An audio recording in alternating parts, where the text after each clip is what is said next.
This exhibition is the fourth in a series of exhibitions held here in my studio space in Wickham Market. This is called Indoor Voices. It's August 2019 that we're now filming this and the exhibition is up. It's called Indoor Voices because I wanted to make a show about how to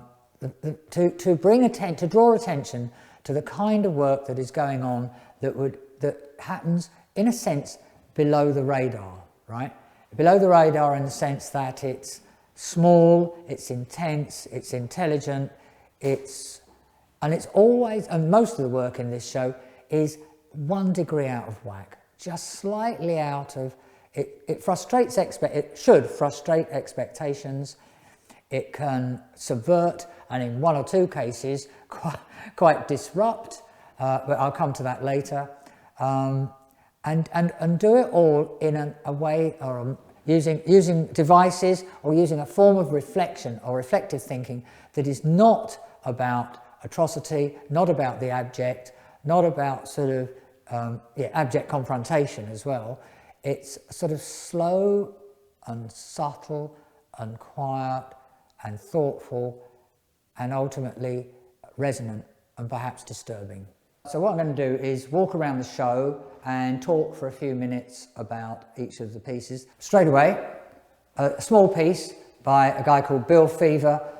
Every Christmas, Bill, instead of buying people Christmas cards, he makes these small gouaches. This is from 2008. It's as fresh as a daisy. There's something very robust graphically about it, intelligent, and it's a pleasure to look at. The next piece of work in the show is this much larger piece by Paula MacArthur. On looking at it, I realised it was a Memento Mori, a contemporary version of Memento Mori, that is a meditation upon mortality, basically. There's something about it that it's not so much funereal, it's just that it's quiet and reflective, and this is very close to what I was after with the title of the show, something that is not demonstrative but happens very slowly and is lasting, is sustaining rather than kind of wham bam, sort of immediate and kind of sort of faintly entertaining or trivial. I showed it to some people last week. While I was showing those people around, the woman said it reminded her of the way that Christ, in all of those wonderful classical Nolinitan paintings, which are done for like 3 or 4 centuries, and there's something melancholic or mordant about the idea of drapery. There always has been, and I think this really just goes to the heart of that. Moving on, there's a little dry pastel by myself, done in 1990. It was done as a gift for my wife.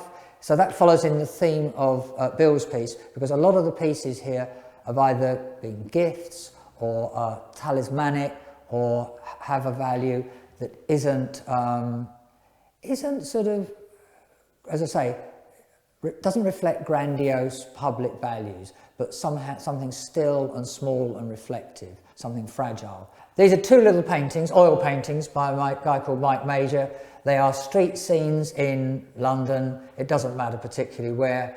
But the thing about Mike's work that I find absolutely compelling is, again, this lack of rhetoric or of drama or of sort of posturing. There's something wonderfully kind of honest and slightly out of kilter. Like I was saying about the 1 degree. Everything, these transit vans or the back of this transit van or whatever it is, this white van, there's something kind of the way it has been opened and forced up against the picture plane, and the curious sense of scale that exists in this painting, which is also reflected in this painting here. And forgive me, it's called Dancer, this one, because of that little figure in the top. That is a reflection. It's not Mike being voyeuristic and looking into people's flats. It's actually a figure that is a statue on top of a very famous insurance building in the city, and I can't for the life of me remember which one. This is by a woman called Maria Emilov, okay? She's Romanian, lives in Coventry now. Now, her work at its best I always imagine I could take a little piece of work like this, smuggle it into the room in the V&A with the Constable Oil sketches and studies, and it pass, right? When her work, and her work, by the way, I don't think she'll mind me saying this, it can be very hit and miss, but this piece I find massively evocative, very powerful, and there's something transformative. Just as you think you've got a handle on it, every time you look at it, it reassembles. It becomes something different. This piece is by Marcus Cope. Marcus used to run the Marmite Prize for several years, which is, from my point of view, is way up there with things like the John Moores. Yeah, this looks like a working drawing from an architect's studio, a modernist studio. I always imagine it's sort of something that was on a drawing board in Mies van der Rohe's office in the 30s or whatever. In actual fact, it's a copy of the stage with every word cut out. It's a magazine, right? And it's by a guy called Simon Leahy-Clark, and Simon has cut every picture, every word out when facing the page. Again, I think it's a marvellous piece because it's transformative. It's actually it starts out as one thing, but in fact becomes another. This is by Karen David. It's a litre of paint, and I will actually have to read the title because it's pretty lengthy. It's called Pure Reason, Tint of Violet, which is the label there, obviously, Love for Humanity, and then it's got a code number, TF32901, 1 litre of wall paint with carborundum, in brackets, artificial stardust, rose quartz stone, and fine iridescent stainless steel. Now, the only way of finding that out is obviously to open it, and so you've got the Manzoni sort of tin problem. I'm not going to do that. That is, I think it's quite a remarkable piece of work because the amount of reflection and curiosity and sort of, puzzlement that it's caused has been terrific, disproportionate to its size. Okay, I'm going to go in the other room now, into the studio. These two pieces, these two paintings on what are obviously lengths of, they're logs, right, are by Sarah Jeffries. One of the things that I particularly love about these is not only is the way they are painted, painted unaffected, as I say, not in any grandiose way. There's something modest and sensitive about the painting, almost apprehensive. But they echo those wonderfully kitsch house signs that were everywhere in the 60s and 70s when people went on Tyrolean holidays. Everybody fell in love with sort of natural things like bark and stuff. And so you would actually have a length of tree and it would be cut very obliquely. And so there'd be these lozenge-shaped things with Dunromin or Lenid or Chez Nous written on them, okay? So there's reference, all sorts of very, very rich cultural referencing. This is a painting by a guy called David Wiseman. I was at St Martin's with David in 1968, 1969 we met. Anyway, his paintings I just think are, it's so difficult to find really intelligent, beautifully made, celebratory paintings that aren't kind of sort of away with the fairies or a bit la-la sort of thing. No, his paintings are exquisite. Dave is very active in the London group, and I think he's a member of what's called the Arborealists, which is a group of painters who, as the name suggests, paint trees. You won't be surprised to hear. Painter who I've met since I've moved up here, Annabel Gault, who I think is a brilliant painter, but what's fabulous about this, and the reason I went for this piece, was it just has an echo of Ivan Hitchens, right? And Ivan Hitchens, once you get too close, because of the singularity of the style, the appearance, the innovations of these very thick, broad, lyrical, poetic sort of bandings of paint that sit right on the boundaries between kind of a form of representation and a form of abstraction, is a difficult act to follow. But I think she pulls it off in that. This painting is called Hens, and it's about those sort of staggering, sort of, clunky-heeled, high-heeled, sort of mincing about on a freezing cold night in going to clubs. It's hen as in hen do, yeah. Hen do, by the way, yeah, as in hen party. It's by Susie Hamilton.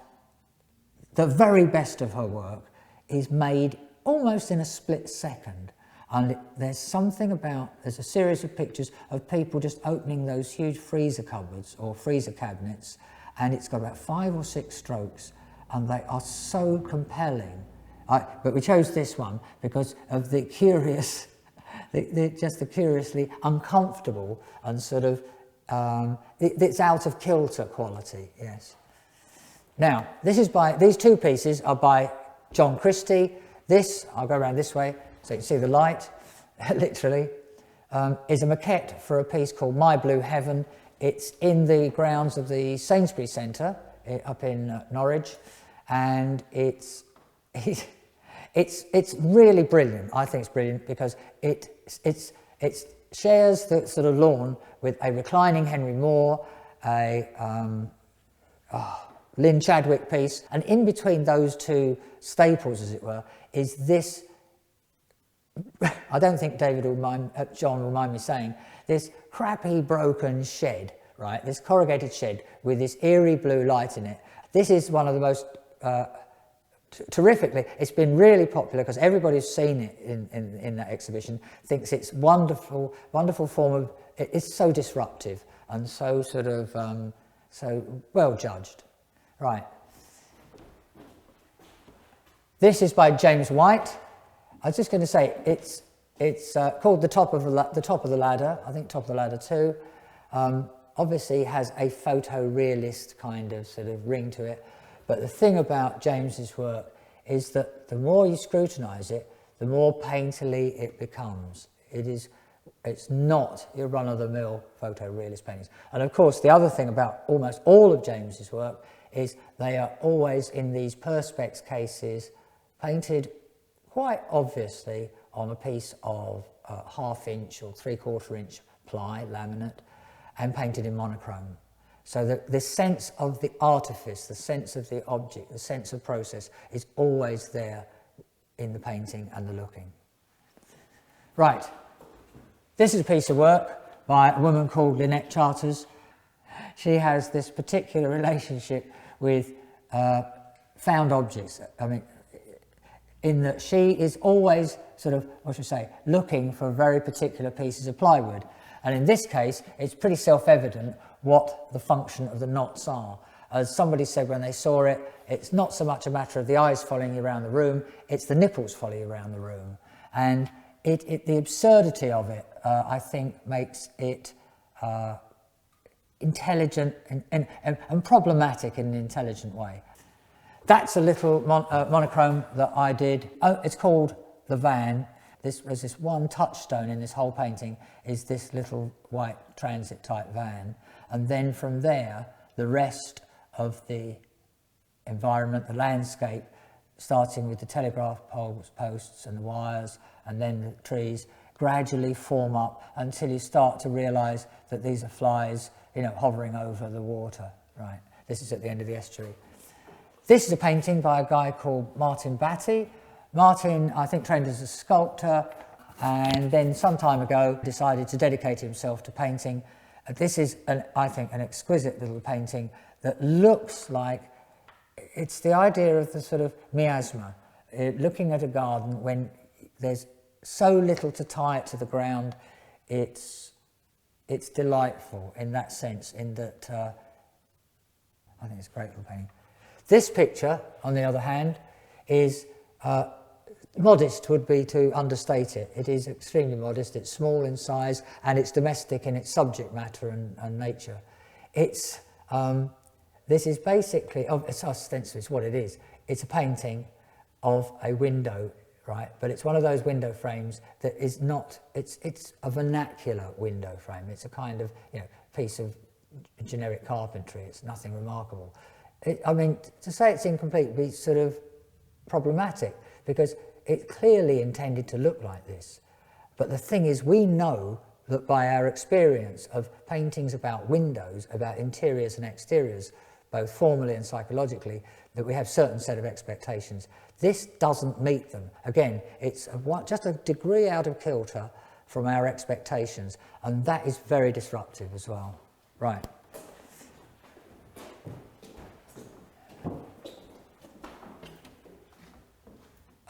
This is by Rachel McDonnell. I just think that there's something wonderful about the relationship between the subject matter and the physicality of the painting in Rachel's work. It's self-evidently its own object, but there are moments of extremely fine illusionistic painting. I think it's exquisite. This is a piece by Lex Shute. This is a piece called Apple, and as I say, extraordinary piece of painting. Just, again, curious and miasmic, but in a different way, in the way that it seems to... It's called Apple, but that's just one part of the story, but there's something about the richness and the kind of robustness and the range of the painting that makes that a really fascinating object. This is, I've got to get the title off the sheet. This is by Brian Griffiths. Box Room, in brackets, no to knock knocks. It's not dark in a kind of sort of lazy way, but there's something kind of disturbing about this piece, not because it's painted black or it's got any of the usual sort of tropes or signifiers of sort of the dramatic or the mordant or the funereal or whatever. Everything about it seems to be, taken from another context, another place, but all of them at the end of the day look as if they are, in fact, if it's anything, it looks more like something, the word torture is coming to mind, but the idea of interrogation, the idea of knock-knock jokes, it really is sort of out of the question. And ultimately, fascinating piece, but it avoids any of the conventions, as I say, that makes this as dark psychologically and as dramatic and complex as it is. Okay. A little painting by myself. It's started in 1999 and finished this year, 2019, and it's not that it's labour intensive, it's just that I painted the rose dory and then this sap green ground, and I didn't know what to do with it after that, so I put it away.